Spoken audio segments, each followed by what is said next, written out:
राजा परीक्षित को श्राप। श्रीमद् भागवत की प्रेरणादायक कथा। महाराज परीक्षित अर्जुन के पौत्र और भगवान श्री कृष्ण के परम भक्त थे।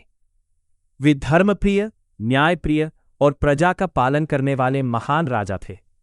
उनकी कथा श्रीमद् भागवत की सबसे महत्वपूर्ण घटनाओं में से एक है। एक दिन महाराज परीक्षित जंगल में शिकार करने गए। लंबे समय तक वन में भटकने के कारण वे अत्यंत थक गए और उन्हें बहुत प्यास लगी। तभी उन्हें महर्षि शमीक का आश्रम दिखाई दिया। राजा आश्रम में पहुंचे और ऋषि से जल मांगा। उस समय महर्षि शमीक गहन ध्यान में लीन थे। उनका मन पूर्णतः ईश्वर चिंतन में लगा हुआ था, इसलिए उन्होंने राजा की बात नहीं सुनी। महाराज परीक्षित को लगा कि ऋषि उनका अपमान कर रहे हैं। क्षणिक क्रोध में आकर उन्होंने पास में पड़ी एक मृत सर्प को अपने धनुष से उठाया और महर्षि के गले में डाल दिया। इसके बाद वे वहां से चले गए।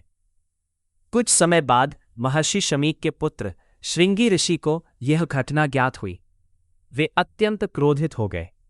उन्होंने जल हाथ में लेकर संकल्प किया और कहा, आज से 7वें दिन तक्षक नाग के दंश से राजा परीक्षित की मृत्यु होगी। जब महर्षि शमीक को यह बात पता चली तो उन्हें बहुत दुख हुआ। उन्होंने कहा कि राजा से भूल अवश्य हुई, परंतु इतना कठोर श्राप देना उचित नहीं था। उन्होंने तुरंत अपने शिष्यों को भेजकर राजा परीक्षित को श्राप की सूचना दी। श्राप का समाचार सुनकर महाराज परीक्षित तनिक भी विचलित नहीं हुए।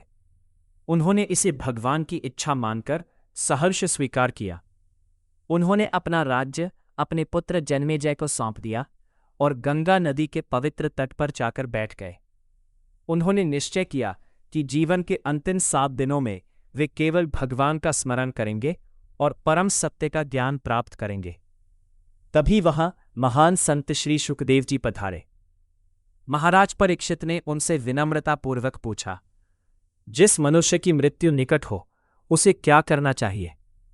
तब श्री सुखदेव जी ने 7 दिनों तक श्रीमद् भागवत महापुराण का अमृतमय ज्ञान सुनाया। भगवान की दिव्य कथाओं का श्रवण करते करते महाराज परीक्षित का मन पूर्णतः भक्ति में लीन हो गया। 7वें दिन तक्षक नाग आया और उसने राजा परीक्षित को डंस लिया, किंतु तब तक महाराज परीक्षित भगवान के चरणों में पूर्णतः समर्पित हो चुके थे।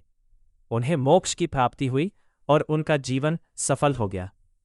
इस कथा से मिलने वाली शिक्षा, क्रोध में किया गया एक छोटा सा कार्य भी बड़े परिणाम ला सकता है। मृत्यु निश्चित है, इसलिए जीवन को भगवान की भक्ति में लगाना चाहिए। विपत्ति भी आध्यात्मिक जागरण का माध्यम बन सकती है। भगवान की कथा का श्रवण मनुष्य को मोक्ष के मार्ग पर ले जाता है।